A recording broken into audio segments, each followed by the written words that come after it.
Pemirsa, para penonton yang kami muliakan, ini adalah buku yang ditulis oleh Bu Indri. Coretan Bu Indri semuanya ini tentang saksi Yehova, mengupas tuntas tentang saksi Yehova. Injil menjanjikan, carilah dahulu kerajaan Allah dan kebenarannya, maka semuanya akan ditambahkan kepadamu.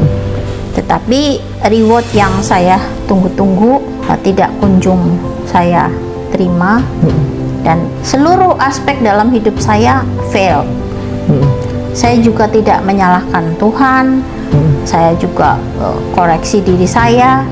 Nah, Tuhan nggak mungkin salah, yang salah berarti sayanya. Ada apa dengan saya, begitu kan? Di sekitaran saya ada seorang ibu-ibu, ya ibu-ibu itu jualan gitu. Karena dia ngangkat berat-berat, jadi saya bilang, Bu, besok saya temani. Nah, ketika saya nggak ikut dengan ibu itu, ya, ibu itu jualan dengan larisnya. Ketika saya ikut, ibu itu langsung jualannya langsung kayak sepi gitu. Nah, jadi dari situ saya berpikir lagi, oh barangkali saya salah gitu. Barangkali saya salah. Barangkali selama ini yang saya percaya itu barangkali salah. Jadi gerakan kurban tidak biasa untuk mu'alaf di pedalaman. Mu'alaf Center Nasional Hagia Sophia Indonesia membuka peluang ladang amal berkurban dengan seluas-luasnya untuk sasaran mu'alaf miskin di pedalaman. Ada 3 nilai lebih yang akan Bapak Ibu dapatkan. 1. Kurban Anda tepat sasaran kepada yang benar-benar membutuhkan. 2. Mu'alaf di pedalaman sangat-sangat senang karena mereka jarang makan daging, lebih seringnya makan umbi-umbian. Bahkan mereka sering makan ulat sagu. Jangankan daging, beras saja mereka tidak mampu untuk beli. 3. Nama Anda akan kami cantumkan di dalam laporan video pelaksanaan kurban. Adapun sasaran wilayah yang akan menjadi tempat untuk pelaksanaan berkurban adalah Mu'alaf Pedalaman Simoy Laklak, Mu'alaf Bolang Mongondo, Mu'alaf Pedalaman Ue Malingku, wilayah garis pemurtadan Malang Selatan, dan lain-lain. Dengan ketentuan sebagai berikut.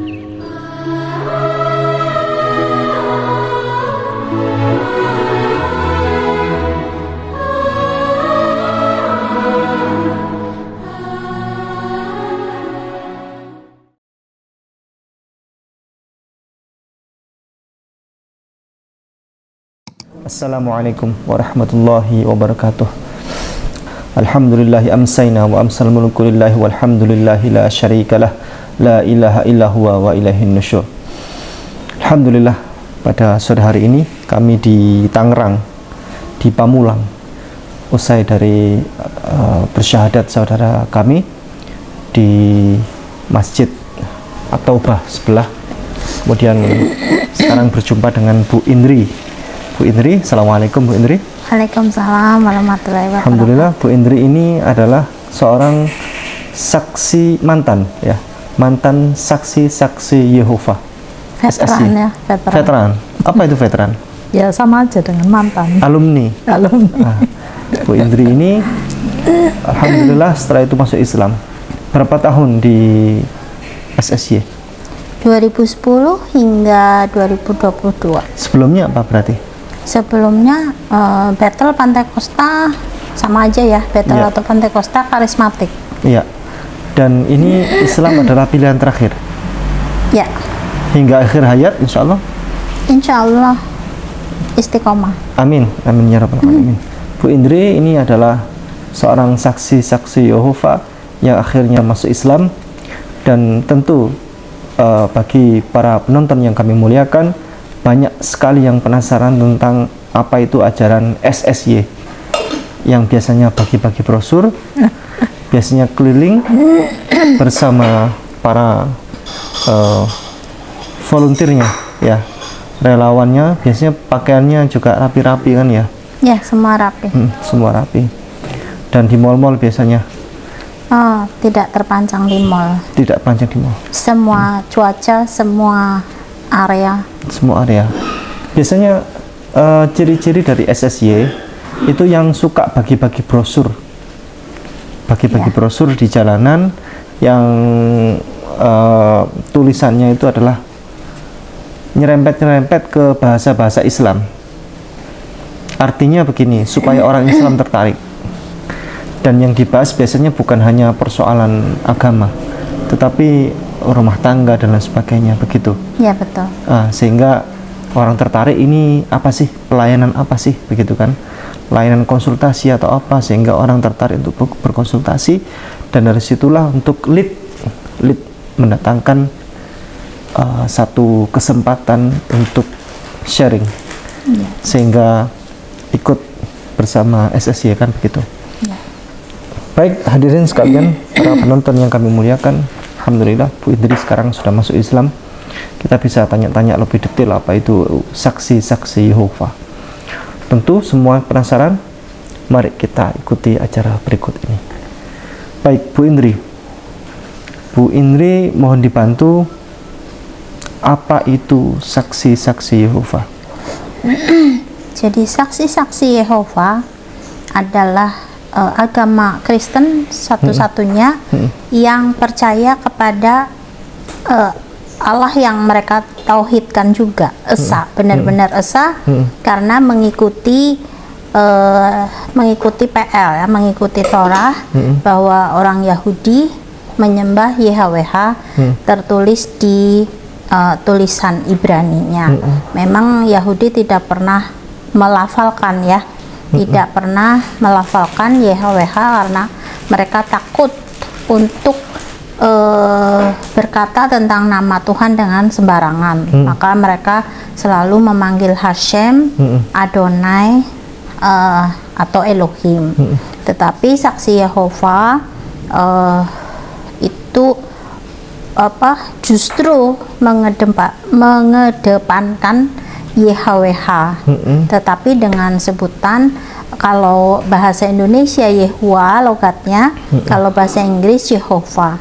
Dan kebetulan saya dulu ikut di Jakarta English Congregation, jadi saya bergabung di English ya, jadi English Congregation. Terus saksi Yehova ini mengaku bahwa mereka Kristen sejati. Karena apa? Karena semua yang diikuti itu sesuai dengan yang tertulis di kitab suci, di PL maupun di PB. Seperti contohnya, Yesus Kristus bukanlah Tuhan yang terdapat di dalam Injil, dan itu diikuti oleh saksi-saksi Yehova, sehingga Tuhannya fix, Tuhannya adalah YHWH, tidak mentuhankan Yesus. Jadi Kristen sejati satu-satunya yang Allahnya tauhid esa, ehadnya bukan ehad kesatuan, tetapi ehadnya tunggal. Itulah saksi Yehova. Baik, pemirsa, para penonton yang kami muliakan, ini adalah buku yang ditulis oleh Bu Indri, coretan Bu Indri semuanya ini tentang saksi Yehova, mengupas tuntas tentang saksi Yehova, untuk kenang-kenangan beliau mungkin ya. Dalam ini Alkitab menjawab kontroversi Allah Tritunggal. Mohon dibantu di zoom. Ini Yesus adalah titik. Ini Allah adalah titik. Nah, ini struktur kekuasaan Allah dan seterusnya. Sebagai contoh, ini Elohim sebagai kepala Kristus. Kalau Kristus ini membawai orang laki-laki, kepala gitu. Dari semua laki-laki. Kepala dari semua laki-laki. Laki-laki membawai orang, semua perempuan. Semua kepala perempuan. Ya, semua perempuan. Ya, ini kepala perempuan membawai perempuan. Iya, jadi laki-laki sebagai kepala perempuan, ya membawahi perempuan. Ya. Baik, jadi dari kesimpulan inilah kurang lebih bagaimana, apa kesimpulan dari diagram ini? Iya, jelas sekali ya. Kalau dari diagram ini kan, di atas sendiri Elohim, ya. Kalau menurut Rabi Yahudi Saadia Gaon itu, saya belajar itu apa, Elohim dengan Allah Subhanahu wa Ta'ala itu setara, ya. Karena Yahudi menyembah Elohim, kita umat Muslim menyembah Allah Subhanahu wa Ta'ala. Dan di sini diagram ini Elohim letaknya di atas. Kalau di terjemahan LAI itu ini Allah, ya, tapi ini saya tulis Elohim karena Allah di dalam kekristenan dia hanyalah jabatan, title, ya, sebutan, bukan nama Allah, ya, bukan nama pribadi. Tapi karena hal itu jadi saya tulis Elohim. Nah, ini strukturnya. Kalau kita mengenal struktur organisasi, pasti yang posisi tertinggi pasti ada di atas. Jadi seandainya ini Kristus, Yesus Kristus adalah dia Tuhan tertinggi, pasti nggak ada kepala lagi di atasnya, karena Kristus adalah kepala tertinggi. Tetapi kita bisa lihat ayatnya di 1 Korintus 11 ayat yang ketiga. Ya, saya sudah kutip 1 Korintus 11 ayat 3 mengatakan bahwa kepala Kristus adalah Elohim, adalah Allah. Nah, Kristus ini posisinya di kedua setelah Allah. Nah, jadi dari sini kalau dikatakan Kristus Yesus adalah utusan, itu sangat cocok, ya, dengan ayat ini. Tetapi kalau Yesus Kristus dikatakan sebagai Tuhan, jadi nggak cocok dengan posisi struktur kekuasaan seperti ini, ya. Jadi ini biasanya digunakan ketika orang mau menikah, ya, Mas. Jadi orang menikah, otoritasnya perempuan tunduk kepada laki-laki, laki-laki tunduk kepada perintah Yesus Kristus. Nah, berarti dari sini ketahuan Yesus Kristus harus tunduk kepada perintah Allah Subhanahu wa Ta'ala, tunduk kepada perintah Elohim Nabi Isa, ya. Oke, jadi jelas, ya. Sangat di jelas. Bible itu sudah sangat jujur sekali, ya, menyampaikan kebenaran ini bahwa Yesus itu kedudukannya adalah di bawah Allah, ya, bukan Allah itu sendiri. Bukan. Oke, baik. Kalau Yesus adalah Allah, maka tentu posisinya, yang 1 Korintus pasal 11 ayat 3 tadi harusnya sejajar, begitu. Ya, atau mungkin Yesus harusnya paling atas. Atau paling atas, ya, atau minimal Allah dan Yesus sejajar, adalah bisa membawahi, begitu kan, ya, ya, adalah kepala, ya, dari laki-laki, begitu. Ya. Baik, lanjut. Bu Indri masuk Islam tahun berapa? Baru tahun kemarin, tahun 2022. Ya. 7 hari menjelang Lebaran. 7 hari menjelang Lebaran. Jadi saya masih kebagian puasa 7 hari. Puasa waktu itu? Puasa. Alhamdulillah. Apa yang mendasari Bu Indri masuk Islam? Kan di Saksi Yehova enak, udah. Iya, karena gini. Boleh makan babi, boleh makan ini, kan gitu. Kalau tapi di Bible kan haram, tapi nggak tahu lah orang kalau Kristen. Saksi Yehova berbeda, ya. Kalau Saksi Yehova itu cenderung tengah-tengah. Kalau kamu makan dan itu membuat orang jadi menghalangi orang untuk datang kepada Yehuwa, sebaiknya kamu jangan makan. Karena ketika kamu makan atau mengajak orang makan, kamu sama aja menghalangi orang untuk datang kepada Yehuwa. Jadi Saksi Yehova cenderung tengah-tengah, ya. Tengah-tengah ya, ini, paket Mas, minta tolong diterima. Tengah-tengah ini nggak jelas pun. Ya, jadi antara dia mana halal mana haram. Ya, karena dia meiniin hati nurani, mengedepankan. Iya, menurut mengikuti hati nurani. Jadi sebenarnya kalau mau diakui, karena di Bible kan dikatakan haram. Imamat pasal 11 ayat 7-8. Ya. Babi haram. Ya. Jadi kalau mengikuti ini apa aturan yang di dalam Torah, memang banyak yang tidak diperbolehkan, nggak hanya daging babi saja. Iya. Jadi semuanya itu kalau saksi Yehova itu mengikuti hati nurani. Jika sudah disebutkan bahwa itu haram, ya sudah, jangan dilakukan, sehingga membuat orang terhalang untuk datang kepada Allah atau datang kepada Elohim. Baik. Kemudian Bu Indri, untuk memutuskan masuk Islam itu bagaimana? Jadi saya keputusan atas keputusan sendiri, karena saya memang debater dari awalnya. Ya, Bu Indri ini dulu debater, masuk keluar grup ya, di grup-grup dialog Islam Kristen itu, bahkan pernah satu grup dengan saya waktu masih di Saksi Yehova itu. Begitu. Saya masih lihat kok ada namanya Bu Indri. Kan saya termasuk yang mempelopori grup itu, grup dialog Islam Kristen. Ada Pak Riji juga itu. Oh iya ya. Itu awal-awal yang mempelopori grup dialog Islam Kristen itu ada Ustadz Anwar Lutfi, Dr. Anwar Lutfi itu, ada saya dan lain sebagainya.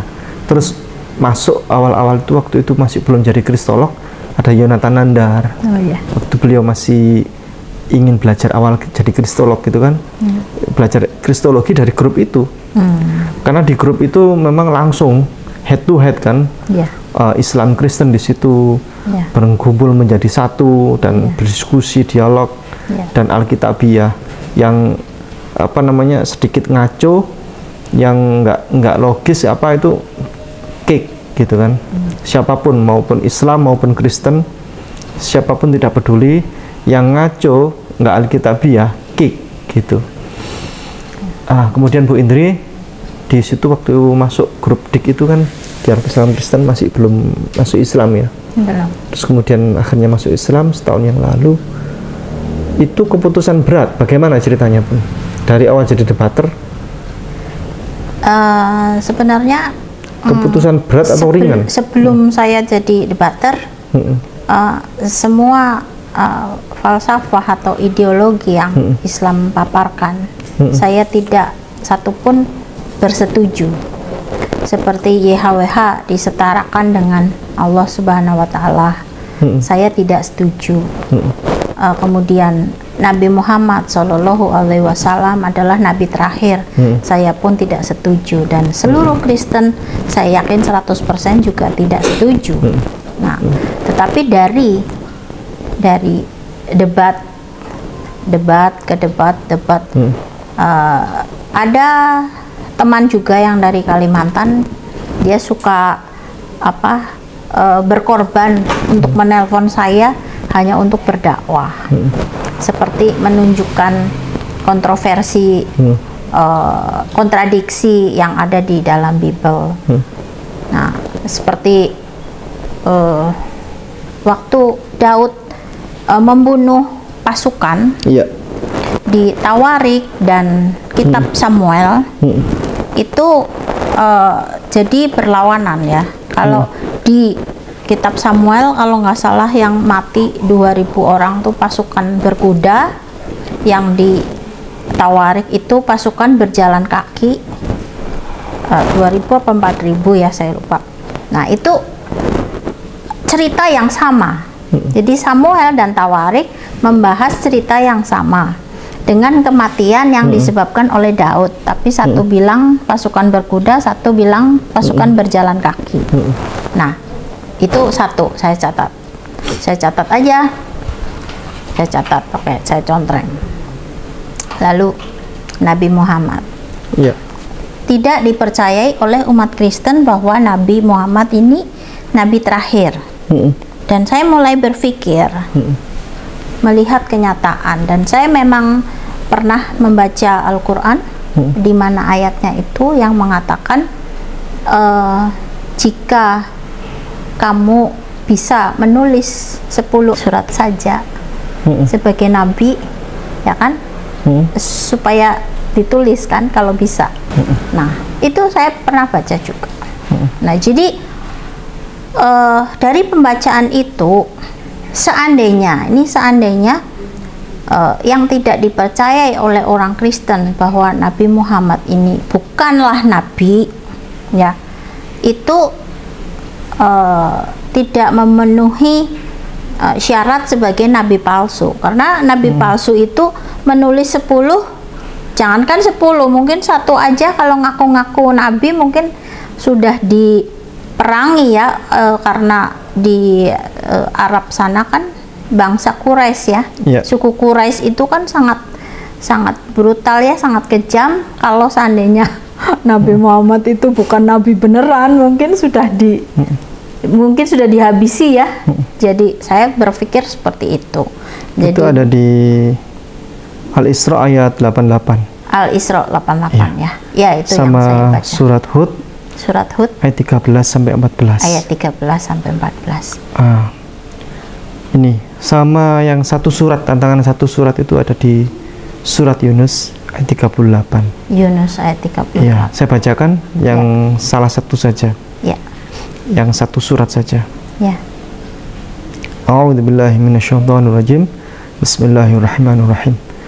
Am yaquluna iftarah qul fa'tu bi suratin mithlihi wad'u man istata'tum min dunillahi in kuntum shadiqin. Artinya, apakah pantas mereka mengatakan dia Muhammad, ya, mengatakan dialah Muhammad yang telah membuat-buatnya, maksudnya membuat Al-Quran itu, ya. Maka katakanlah, buatlah sebuah surat, ya, sebuah surat saja yang semisal dengan surat di dalam Al-Quran, dan ajaklah siapa saja di antara kamu orang yang mampu membuatnya selain Allah, jika kamu orang yang benar, ya. Jika kamu adalah orang yang benar. Jadi tantangan membuat satu surat, ya. Ya. Tantangan ini sebenarnya sudah pernah dijalankan oleh beberapa orang, mulai zaman dulu kafir Quraisy sampai zaman modern. Tidak ada yang pernah berhasil. Nanti saya akan tunjukkan satu surat yang itu adalah karangan dari Musailamah Al-Kadzdzab. Nanti silakan lanjutkan. Oh iya, oke. Jadi itu. Jadi ada hal-hal lain juga yang saya pernah mendapatkan pertanyaan bahwa Kristen menentang sekali dengan poligami. Ternyata ketika saya berdiskusi, poligami bukanlah perintah, bukanlah anjuran, tetapi solusi ya bagi Islam, ya. Betul. Nah, jadi saya menentang keras tuh poligami.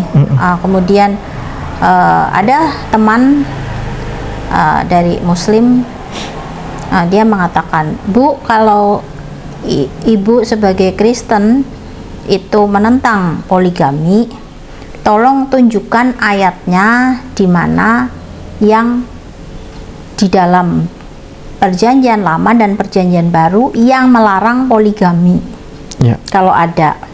Jadi kalau ada ayatnya itu, saya akan ikut tulisan yang tertera. Tetapi nyatanya memang nggak ada, ya. Sedangkan nabi zaman dahulu juga seperti Yakub beristrikan Lea dan Rahel, ya. 2, dan melahirkan 12 suku Israel.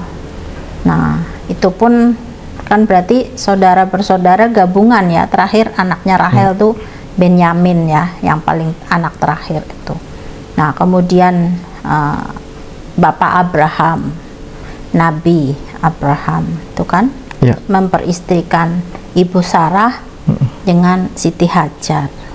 Nah, kemudian ketika Ibu Sarah meninggal, beristrikan lagi, namanya Ibu Metusalah. Jadi istrinya 3. Jadi ada banyak contoh, ya, di Perjanjian Lama, dan nyatanya tidak ada larangan untuk berpoligami. Jadi yang ada memang di Injil itu contoh bagi penatua, seorang penatua harus mempunyai satu istri saja. Jadi itu yang jadi patokan di kitab Paulus itu di Injil. Tetapi larangan poligami sendiri nggak ada. Jadi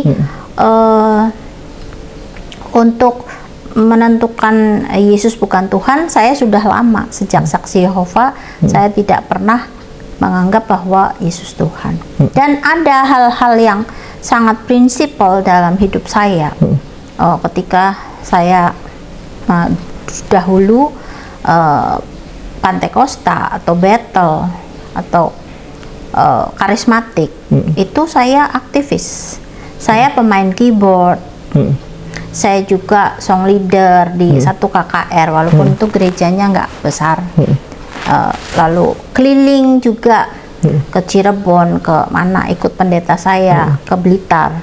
Saya pemain musik. Nah, jadi saya aktivis.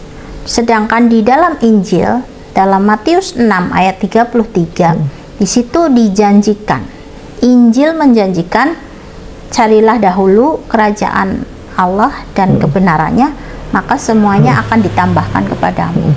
Tetapi yang kenyataannya seharusnya ayat itu ketika saya apply, saya akan mendapat result ya.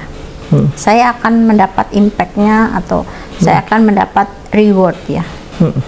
Tetapi reward yang saya tunggu-tunggu tidak kunjung saya terima, dan seluruh aspek dalam hidup saya fail.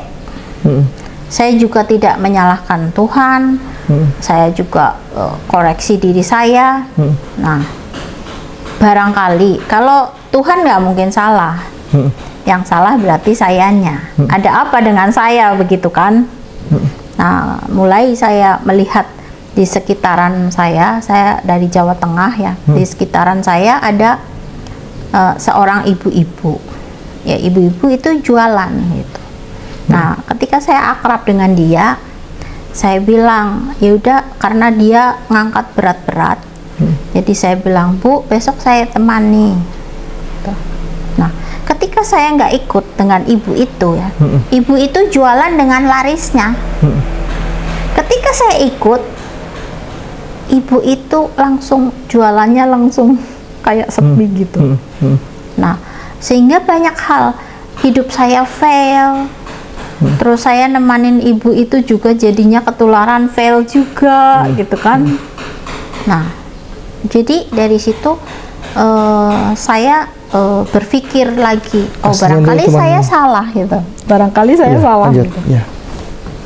Barangkali selama ini yang saya percaya itu barangkali salah. Jadi ini bukan mencoba Tuhan, bukan ya. Tapi saya punya istilah sendiri apabila saya mengajukan pinjaman ke satu bank belum di ACC. Apa salahnya saya mengajukan juga proposal ke bank yang lain, gitu. Jadi saya berpikir bahwa Tuhannya tetap satu, seluruh dunia, seluruh umat gitu. Tetapi ada yang salah dengan cara saya. Jadi saya mencoba mengubah apa yang selama ini paradigma ya. Jadi kalau menganggap bahwa Nabi Muhammad bukanlah nabi, bahkan mengecap nabi palsu, itu satu paradigma yang keliru. Karena saya lebih melihat kenyataan, bahwa kenyataannya Nabi Muhammad setelahnya memang nggak ada nabi lagi. Berarti dia nabi terakhir. Dan memang ternyata dia juga menulis banyak surat, dan kenyataannya juga dia banyak pengikut. Siapa? Nabi Muhammad? Iya. Nabi Muhammad bukan menulis banyak surat, karena Al-Quran bukan tulisan Nabi Muhammad. Oke. Maksudnya terilham ya, terilham dari Allah, wahyu yang diberikan kepada Nabi, sehingga sahabat-sahabatnya bisa menulis. Nabi Muhammad mendapatkan wahyu. Iya, mendapatkan wahyu berupa Al-Quran. Iya. Dan itu adalah sebagaimana Nabi Musa mendapatkan wahyu berupa Taurat. Kemudian Nabi Isa mendapatkan wahyu berupa Injil. Iya. Injil berbeda dengan Bible. Iya. Bible bukan Injil. Ini sudah pernah kami bahas di konten YouTube kami di Mu'alaf Center Hagia Sophia. Bisa diketik di YouTube itu Mu'alaf Center Hagia Sophia spasi Injil bukan Bible. Itu nanti ketemu konten kami bersama Ustadz Kainama waktu kami ada di Morowali Utara. Nah itu monggo dilanjutkan. Ya, ya, jadi baik itu tadi ya saya ralat bahwa surat-surat yang terdapat di dalam Al-Quran itu wahyu ya yang mengilhami Nabi, sehingga semuanya ilham atau wahyu dari Allah Subhanahu wa Ta'ala bisa ditulis sehingga menjadi Al-Quran yang sekarang kita nikmati, kita baca, kita pelajari, seperti itu. Baik, sejatinya apakah saksi Yehova itu sudah tidak mengimani lagi Yesus sebagai Tuhan kan? Tidak. Namun begini, apakah tinggal sedikit lagi masuk Islam? Seandainya orang-orang saksi Yehova itu seperti Bu Indri, berpikir jernih, berpikir maju lagi dikit, pasti masuk Islam. Dikit lagi, kan sudah tidak mengimani Yesus sebagai Tuhan lagi. Iya, tapi masih ada. Tinggal kedatangan, masih ada apa? Masih ada kontroversi yang sebenarnya bertentangan dengan Taurat mengenai penebusan Yesus. Jadi begini, penebusan darah Yesus diimani oleh orang Kristen dapat menghapus dosa seluruh umat. Iya. Tetapi di Matius 7 ayat 21 sampai 23 dikatakan bukan orang yang menyebut aku Tuhan akan masuk dalam kerajaan Allah. Tetapi dia yang melakukan kehendak Bapa. Jadi ini satu pertanyaan, kalau memang sudah ditebus, seharusnya semua orang Kristen yang menyebut Yesus Tuhan itu pasti selamat ya. Iya. Tapi ayat itu dikatakan jelas sekali bahwa tidak semua yang menyebut aku Tuhan akan masuk dalam kerajaan Allah. Tapi yang melakukan kehendak Bapa lah yang masuk. Nah, itu menunjukkan bahwa bukanlah satu-satunya cara untuk masuk ke surga dengan menerima penebusan darah Yesus. Dan juga bertentangan dengan Torah. Karena di Torah itu disebutkannya itu di dalam imamat ya, penebusan dosa itu untuk orang yang sangat sangat tidak punya, itu kalau dia tidak bisa membawa kurban sembelihan domba atau kambing, dia bisa membawa burung tekukur atau burung merpati. Dan juga yang paling papa di antara yang orang miskin itu bisa membawa tepung. Jadi penebusan dosa dengan darah itu bukanlah satu-satunya solusi untuk mendapatkan pengampunan dosa kalau menurut Yahudi. Nah, sehingga kalau dikaitkan dengan Yahudi itu pun tidak masuk penebusan dosa. Kalau dikaitkan dengan Matius 7 ayat 21 juga tidak masuk. Kalau orang tidak melakukan kehendak Bapa, tetap walaupun dia menerima pengorbanan darah Yesus, tetap dia tidak masuk ke surga. Nah, jadi seandainya mau di compare ya, kalau Kristen juga harus melakukan pertobatan baru masuk ke surga, berarti apakah gunanya pengorbanan darah Yesus bagi pengampunan dosa banyak orang? Karena di dalam Islam pun juga harus bertobat baru bisa masuk ke surganya Allah, ya kan? Nah, jadi kalau dikatakan pengorbanan darah Yesus, penebusan darah Yesus itu mutlak harus dipercayai oleh Kristen, lah itu bukan satu-satunya yang harus dipercayai, karena walaupun ditebus oleh darah Yesus tetap harus bertobat. Begitu, Mas Ibu. Banyak sekali kaum muslimin yang dimurtadkan oleh para misionaris Kristen datang ke rumah-rumah dengan tawaran, dosa Anda telah ditebus, mari ikut bersama kami untuk mengimani Yesus Kristus yang telah menebus dosa Anda semuanya. Mari kita bersama-sama masuk surga. Ini akan begitu.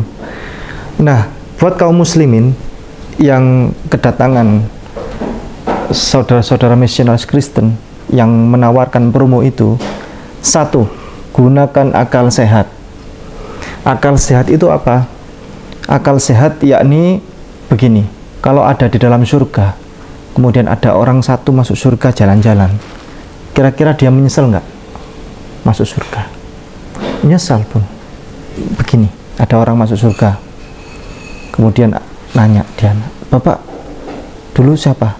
Dia cerita, dia seorang koruptor, dia maling uang negara dan lain sebagainya. Loh, kok bisa masuk surga? Lah karena saya sudah ditebus Yesus. Begitu. Nanya lagi jalan-jalan, Bapak siapa? Dia cerita kalau dia tukang perkosa orang, tukang begal orang, tukang bunuh orang. Loh, kok bisa masuk surga? Karena dosanya sudah ditebus oleh Yesus. Jalan-jalan lagi, Bapak dulu siapa? Dia bilang kalau dia dulu pernah bunuh orang tuanya, dua-duanya orang tuanya dibunuh semuanya, dan kerjaannya dia kemana-mana nganggur, pokoknya jahilin orang dan sebagainya. Kehidupannya didapat dari menjadi mafia. Kok bisa masuk surga? Karena dosa saya sudah ditebus oleh Yesus. Nah, satu, gunakan akal sehat. Pasti dia yang mendapatkan cerita itu akan berpikir, oh enak sekali dong, kalau begitu dulu jadi orang jahat di dunia, kita foya-foya aja, leha-leha, nggak masalah, yakin pasti masuk surga, kan begitu. Satu, gunakan akal sehat. Dua, kaum muslimin harus bertanya kepada saudara kita misionaris Kristen yang datang ke rumah-rumah itu, tanyakan, mana dalilnya? Kalau Anda menawarkan promo gratis masuk surga, mana dalilnya? Yesus tidak pernah mengajarkan bahwa ia menebus dosa. Itu ajaran Paulus. Pasti jawabannya ada di Roma pasal 5 ayat 12. Dosa waris ya, satu dosa waris. Dalilnya di Roma pasal 5 ayat 12. Sama di Roma pasal 6 ayat 23. Tapi kalau dosa, penebusan dosa itu dalilnya di Kolose pasal 1 ayat 13 sampai 14. Kalau yang di Efesus itu pasal 1 ayat 7. Dan itu kan dalil dari Paulus, tulisan Paulus. Kalau tidak percaya bisa buka Alkitab. Bu Indri pasti punya Alkitab ya. Punya Alkitab. Dibuka di sini aja. Iya. Tadi ada Alkitab di situ. Iya. Oh ya, itu di belakang, Mas, di sini. Di belakangnya, Mas. Kaum muslimin yang dimurtadkan, kalau terkait promo penebusan dosa tadi dalilnya di Roma ya. Roma, pokoknya Roma, kalau kita Roma berapa? Roma pasal 5 ayat 12 tadi. 5, 12. Itu dosa waris ya. Kita buka yang di Roma pasal 1 ayat 1. Roma pasal 1 ayat 1. Tulisannya begini, Bun. Perikopnya. Judul perikopnya. Surat Paulus kepada jemaat di Roma, ya. Jadi Roma ini adalah sesuai dengan tulisan yang ada di Bible ini, surat Paulus kepada jemaat di Roma. Coba di ayat 1. Dari Paulus, hamba Kristus Yesus yang dipanggil menjadi rasul dan dikuduskan untuk memberitakan Injil Allah. Ini sudah jelas ya, Bun ya? Surat Paulus kepada jemaat di Roma. Ya. Memang surat di Injil banyak surat Paulus. Nah, surat Paulus. Ya. Ditambah lagi seperti tadi, dalilnya penebusan dosa di Kolose. Semua surat Paulus, perikopnya judulnya begini.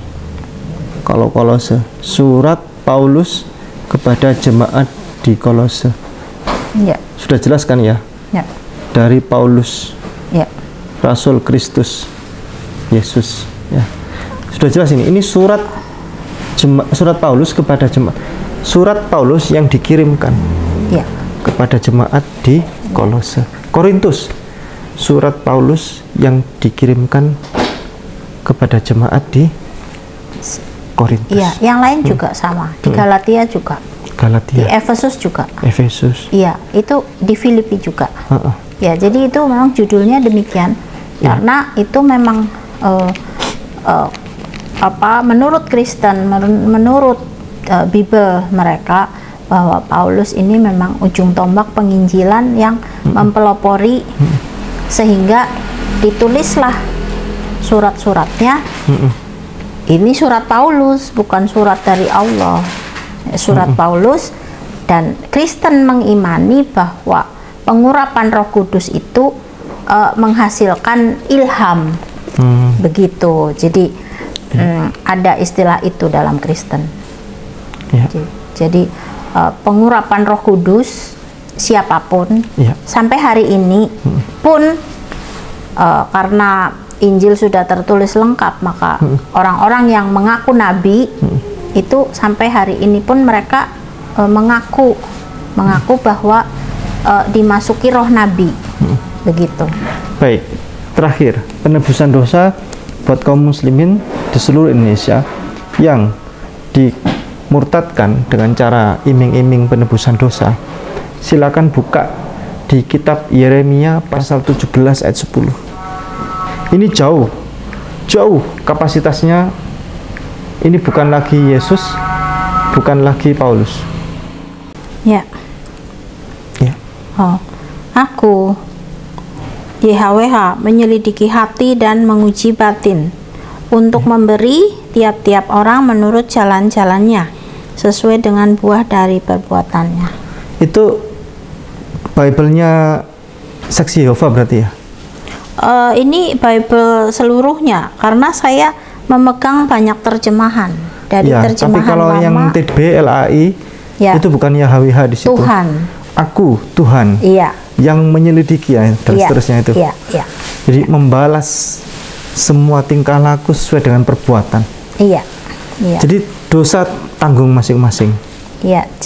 Saya mau menyelipkan keterangan sehubungan dengan Tuhan dan YHWH. Iya.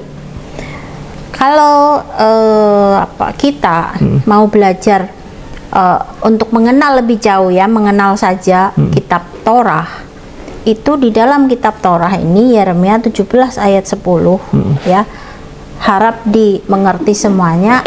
Tulisan original teks di dalam kitab Ibrani adalah YHWH, tetapi baru-baru ini saja dia diganti dengan Tuhan.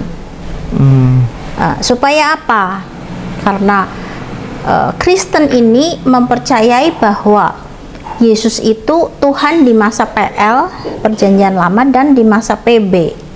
Sehingga kenapa? Kalau YHWH-nya dicantumkan di dalam Torah, maka jelas sekali Tuhannya bukan Yesus. Jadi maka dari itu disematkan kata Tuhan, huruf besar semua, untuk mengklaim bahwa Yesus sudah hidup di zaman PL, tetapi dia bukan berupa manusia. Nah, itu alasan ada tulisan Tuhan huruf besar. Tapi kalau dicek bahasa Ibraninya, tulisan Ibrani di seluruh PL yang tertulis kata Tuhan itu sebenarnya tulisannya YHWH, Yod-He-Vav-He atau Yohe-Wauhe. Ya, saya menyelipkan itu aja. Oke. Jadi ada penggantian. Ya, kita akan bahas khusus terkait Yod-He-Vav-He lebih dalam lagi, karena ini bahasannya, pembatasannya adalah terkait Bu Indri yang masuk Islam. Mungkin kita akhiri karena waktunya sudah ini, kita mau peluncur ke Bandung. Oke. Demikian. Baiklah. Jazakumullah khairan katsira. Tadi saya sempat berjanji kepada Bu Indri mengirimkan salah satu surat yang dikarang oleh seseorang untuk menandingi Al-Quran kapan-kapan, karena waktunya tidak terbatas. Barakallahu fikum. Assalamualaikum warahmatullahi wabarakatuh. Waalaikumsalam warahmatullahi wabarakatuh.